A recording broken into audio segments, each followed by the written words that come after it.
Welcome to Accountants Law Pod, where accounting professionals and law firms converge.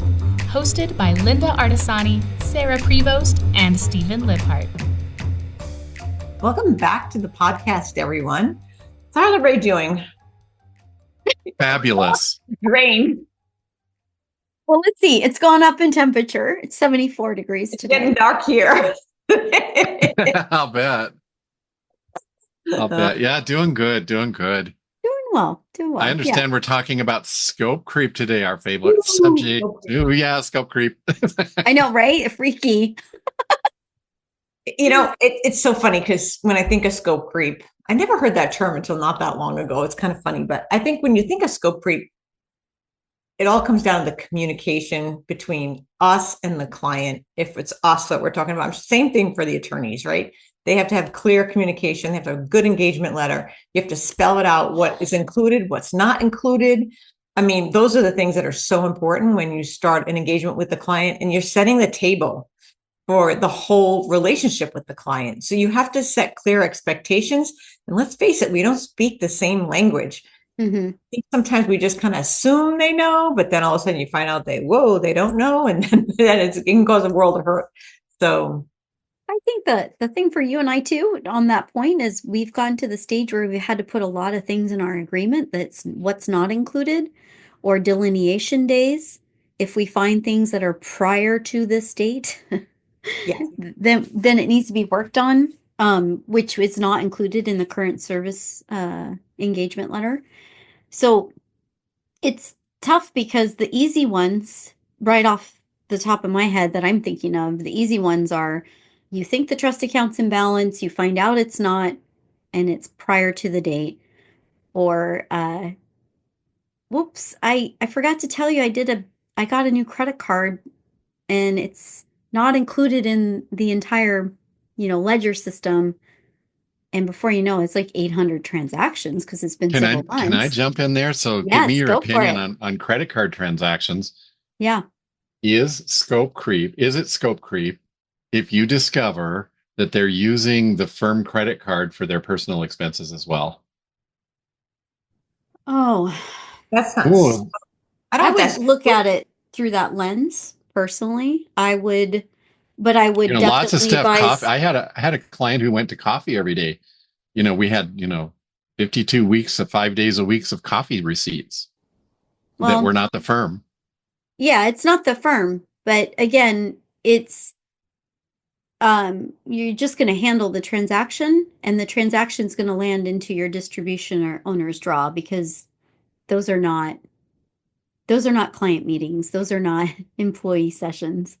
And I think we're lucky now in the age of AI. Yeah. One thing that AI does a really good job of is you have to clearly define the range of services that you're providing to the client. And sometimes you just kind of blast them out. I've written mine out like in bullet points and things like that. And I just plunk it into AI and I go, please refine this to sound more professional, give it a lot of clarity, and make it readable. Those prompts, and it'll spit out a beautiful document that you still got to tweak it a little bit. But I think that part of that is making sure that the client understands exactly what you're selling to them and where those boundaries are. Because really, scope creep is everything that goes outside the boundaries. And there's a lot of that can happen. Okay, so this hangs above my desk for when I'm doing consultations, and it's called scope creep. Wouldn't you put it as the Nightmare on Elm Street, the title with the lie? Wouldn't that be? yeah, I should do that. Yeah. But I have 7 different points on here. Okay. That should be included in the letter of agreement. One is build awareness. What is the scope of the project? Be clear on the outcome in the letter of agreement. Have clarity over the scope of the work in the agreement and what's not included. Make sure the project is signed off by both parties. Communicate how we're going to do the work and how are we going to communicate, with the results. Develop scripts to communicate with the client. Give them a choice. Do you want the work back to fix things, or do you want us to fix them? Because that really does help define scope creep, and carry out a post-project review. You're reminding me of something. We had this come up. There was a confusion on the way that they were working in a software. and they had funds going into the wrong account. They needed it to be in the other account. And there was a change of scope that was not the client's doing. It was an outside service that said, hey, we have to change your bank. It's going to fold into this. Everything has been built properly around the old account, but now we had to have a brand new number, a new account.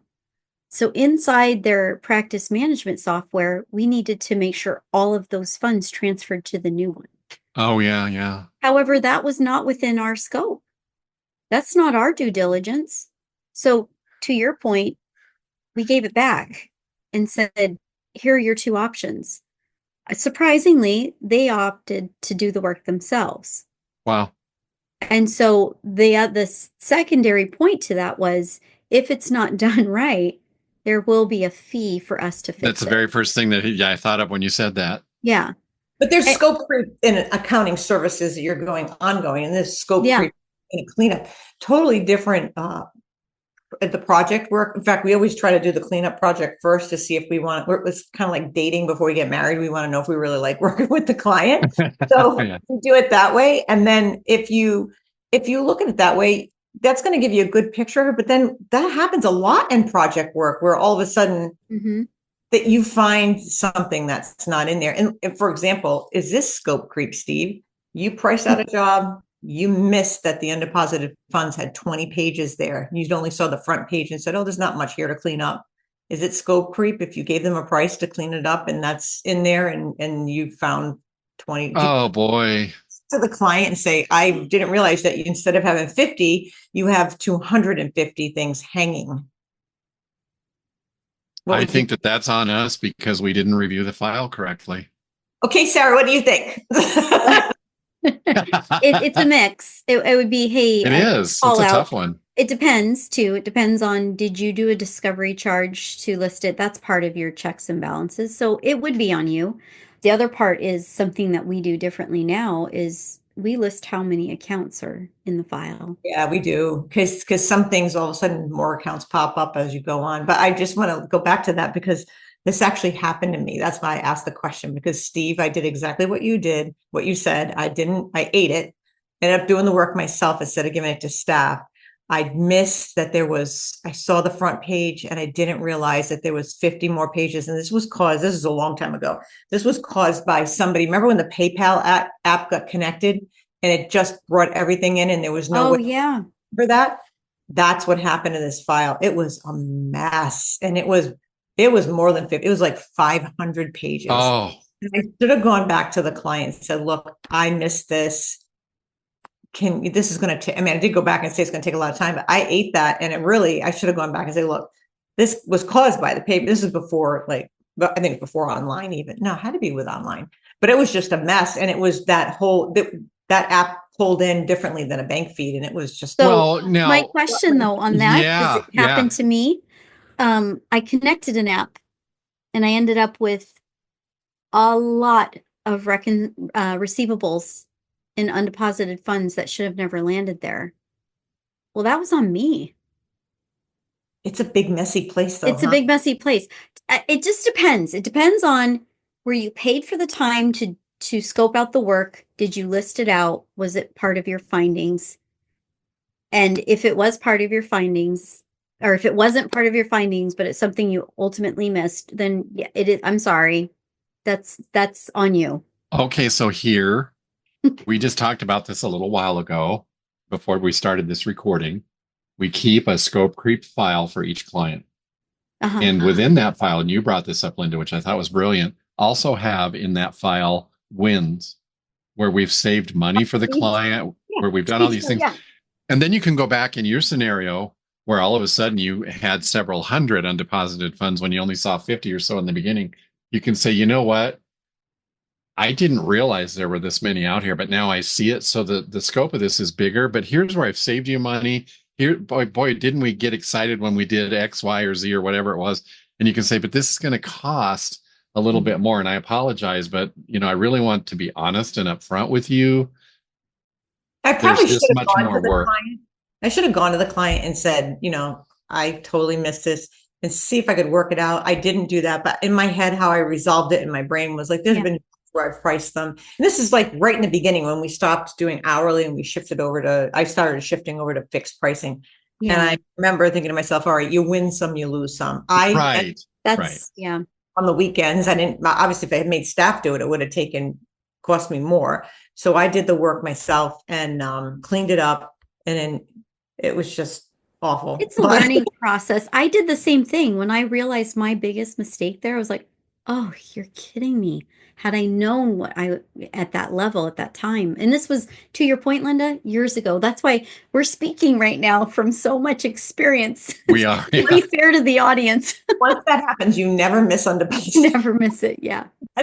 Oh, haven't we all been there at some point in our infancy, way back when but now you've got all of a sudden, what's an undeposited fund? And then you learn to love them because you get to clear them out and keep it clean, You get the undeposited. Now you've got the overview screen and all those flags are there. You've got that. We didn't have that. Back in the day, we didn't have that. You had to back in the day. Yeah. And, I think that's one of the things. It really defining the workflow. If you have staff, make sure they're in the same place of knowing what the workflow is. I had my daughter who worked for me unbeknownst to me, because she worked really well independently. And then when I ended up taking over that particular client, she was doing all sorts of extra things for the client, including taking photographs of every check that was received. And he received a lot of checks, and she was dropping them in, splitting them up, putting on each individual payment. And I'm like, why were you doing this? He's not paying for that. Well, I like it because if there's a problem with a payment, I can click on the payment and click on the check. I said, dump it into the deposit, and then you can click on the payment, click on the deposit, click and find it that way. Because it was costing me a lot of money for that to happen. And, now she's working with me again. I've got her thinking like a business owner instead of thinking like an employee that was just trying to please, please, please. So always remember that your staff is trying to please, please, please the client, which we appreciate. But sometimes they might be over pleasing and over giving. We had that happen with one of our staff members. The guy didn't pay for payroll, and he was asking, I want to know if they have how much PTO, and I want to know, and he didn't pay for that. And finally we had to jump in, and we had her answer it. He still kept on it, and we had to jump in and answer it very clearly. Again, great use case for ChatGPT. Write what you want to write, can be as nasty as you want, plunk it in, say, make this nice and professional, but clear. And then all of a sudden it spits out something, well, it sounds a lot better than what I was going to say. Yeah. Yeah. I use that so much that's one of the main use cases for me for not just chat, but like we use you.com.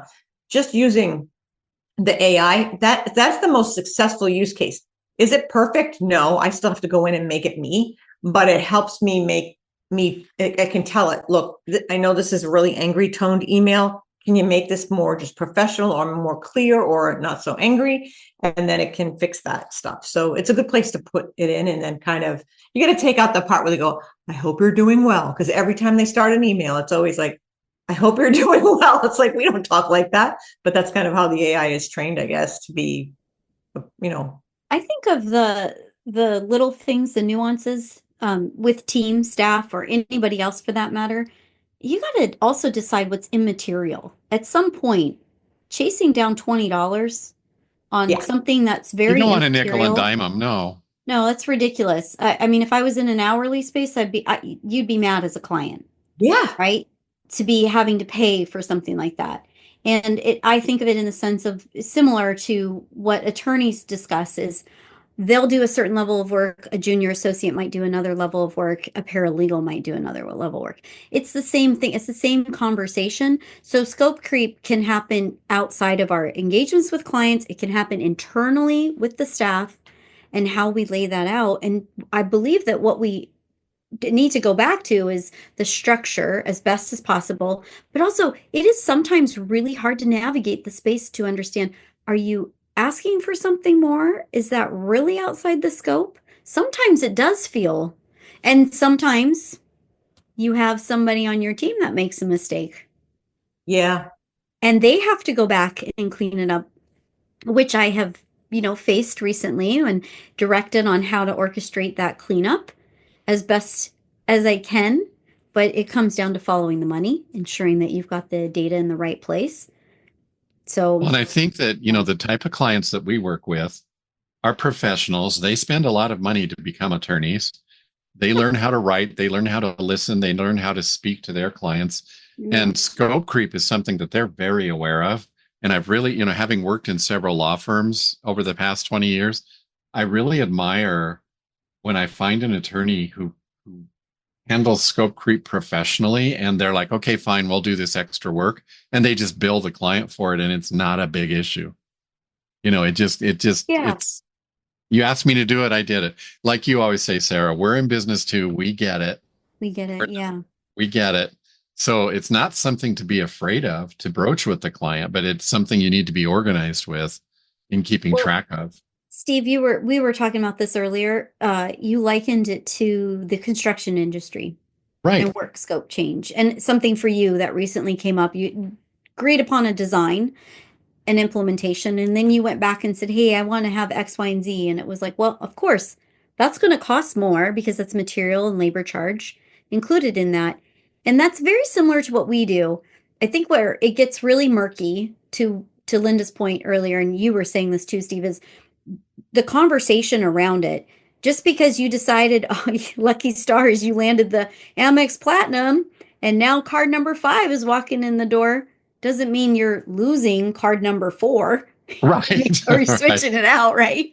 You're going to have that much more in transaction volume. That was not included in our engagement 2 years ago, a year ago, whatever it is. So 5 more bank accounts, business changes. So they started their firm and we're like, yay, this is wonderful. You're growing your firm.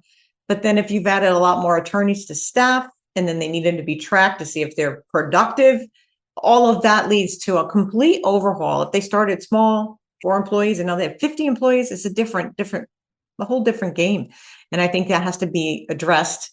I think you can address it in the right way though. So you can end up making that a profitability moment in your firm. If you address it properly, you have good communication lines open with your client. I think that you can implement some good strategies to transform scope creep, which can be very bad on our end, and it can be really impactful that it hurts our bottom line, our profitability, and you can spin that to a opportunity to add services and grow your firm. Absolutely. Absolutely. It's a great door opener. Mm-hmm. Yeah, I'm glad you asked us to do this. It may take us, we may not be able to get to it for another month, but I talked to you, I'm role playing now. I talked to you, Miss Artisani, about this KPI in your firm, and you've just opened the door. We're going to do this. It's going to cost you this much more, and we're going to tie it to this conversation we had 3 months ago, and I'm going to give you these numbers. And you've just sold them the scope creep, lock, stock, and barrel, and they're like, they can't wait to get the results. Yeah. I swear to you, I've done that. Yeah, you have to be a good salesperson though. But also you can look at, and there's also ways for us to look at maybe how the work is being managed. And the way we had a client recently that was doing everything manually. Every piece of data was being put in by hand. No bank feeds were there. And our opportunity was to jump in and say, okay, let's get the bank feeds connected because now we can help with automation. And now we can do more for the client. We freed up, we can do more for the client. And I think that that's a key part too, because automation and technology can definitely play a key role in efficiently managing the file. And I think that that's a opportunity that we don't want to miss. And sometimes we just need to look at the file, look at what we sold them, especially if it's a client that's been with us for a long time, kind of take a look at what we've sold them. Because, these scope creep things can happen little bits at a time where a job was here and now the job is actually here. And without knowing it, it's now so much bigger than when you initially started with them. And maybe they had 2 bank accounts and now they have 10. And, those are extreme conditions, but that can happen very easily where it's just another extra bank account. Like Sarah said, perfect example, the credit cards. And then there's all this volume coming in that, you're looking at staff. Well, why is this taking you so long to do this job? Not never used to. We have to keep eyes on all of that stuff because they don't even tell you that they've added all these What about the one, Linda, with, well, you handle this. Aren't you going to handle my payroll? Or you handle this. Aren't you going to have my 1099s? No, that's why we have an exclusion list. Or the 401k annual audit. Oh, yeah, no. All of a sudden, it's like, surprise. this workers' comp thing, doesn't this land in your scope? Yeah. No, sorry, that doesn't fully land in our scope. So I just think sometimes that's where the assumptions come in because they don't understand what we do, and we just assume. Keyword, they assume it's accounting. They may have had, with the work environment the way it is nowadays, so many of us working remotely. A lot of these law firms have been used to having an accountant sitting in the corner office behind the stairs for the last 20 years. And they did the 401k audit. They did the workers' comp audit. They did all this stuff. And they went and bought the coffee on Saturday to make sure that the office was stocked for the next week and all that stuff. And then they come to us. Well, my accountant did that. My in-house accountant did all this stuff. I just thought this was part of accounting. It's true. You mean you want me to order coffee for you, Steve? Is that what you're? Yeah, I'll send you an order. I think one of the biggest places scope creep can happen is in payroll. Yeah. That it just becomes, I mean, the littlest thing can turn into a huge thing where you're on the phone on hold getting courtesy hung up on, Sarah, for hours and hours and hours trying to fix something that wasn't anything that we were involved in, but she ended up having to work and fix. And a lot of time went into that, so that can end up being scope creep. Yeah. And things that were not in our space are agreed upon. We didn't even handle it. Right. Yeah. It's okay, I think, to track the scope creep. Let's say you have a flat rate client, but you have this extra project now that became scope creep. It's okay to actually create an invoice. Let's pretend like you're not going to charge for it this time.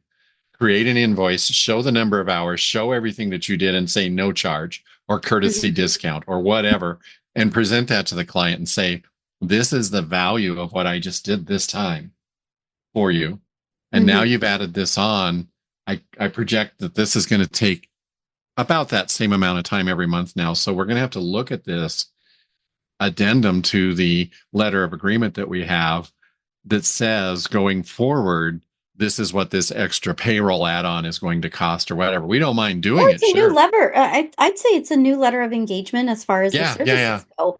I mean, I'm not going to me, it just feels like the addendums do not make the whole pie anymore. You're a different structure or you're a different entity. That's the other good point. thing. Yeah. Entity changes. Okay. I get it. That's fine. Entity changes with hiring. Entity changes with more locations, compliance, like all of these things. All right, you've just become a brand new client again. Let's get into fair market value at this point because we're not the same. We're not the solo.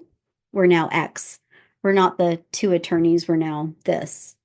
It can be the initial conversation maybe you have with, I don't know, the lead, whoever, not the partner, not the managing partner.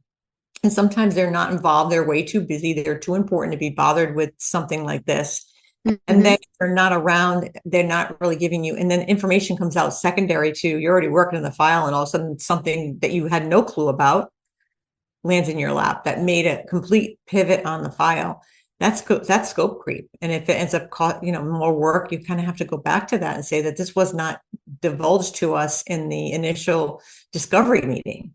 And it's not in the file. And it's something we wouldn't naturally know, but this is going to change a lot of what we have to do.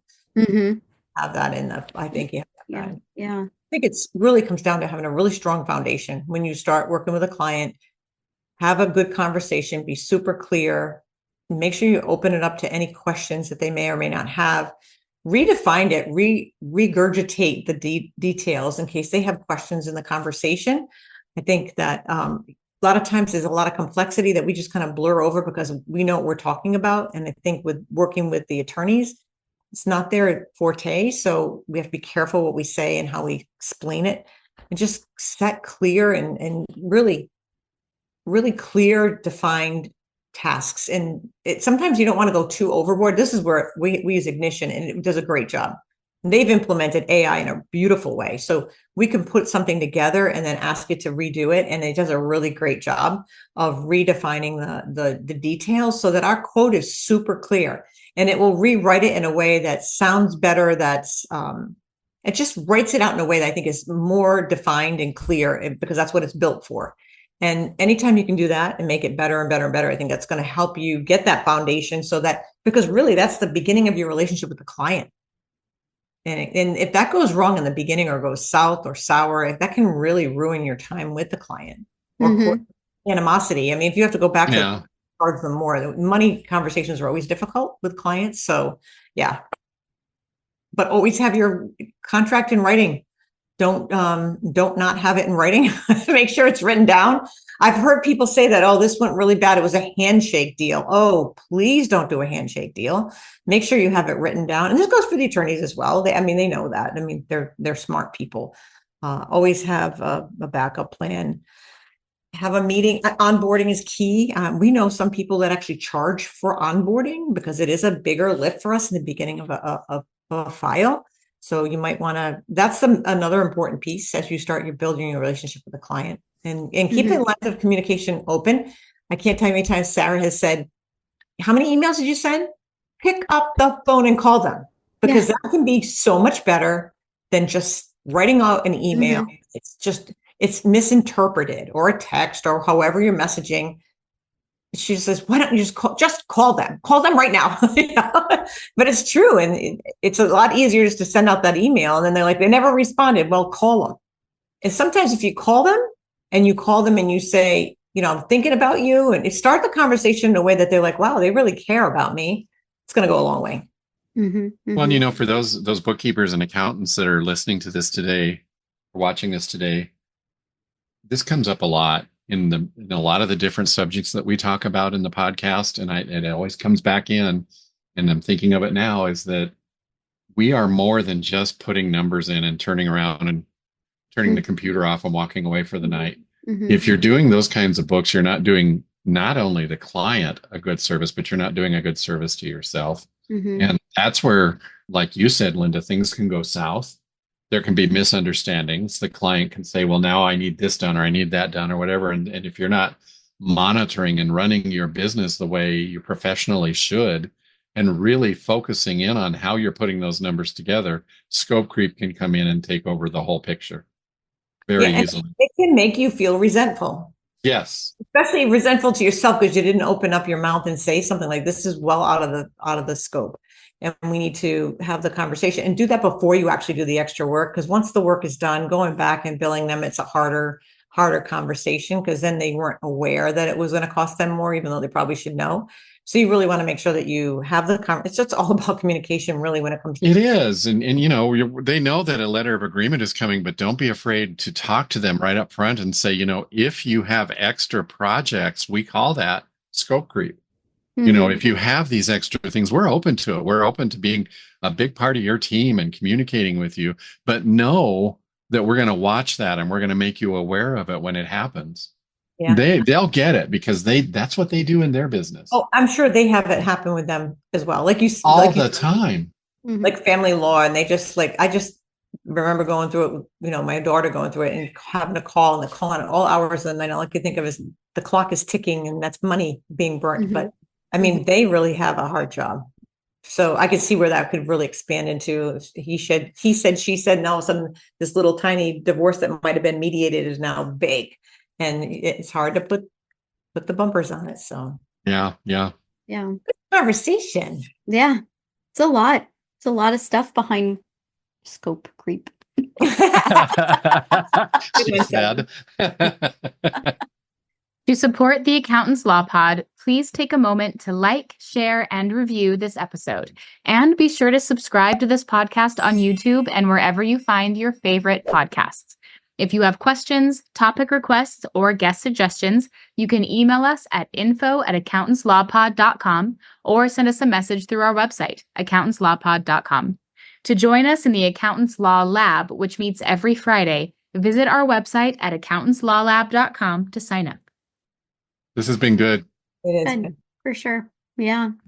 Thank you all for watching. We'll see you all next week. Yes. Bye-bye. Bye-bye.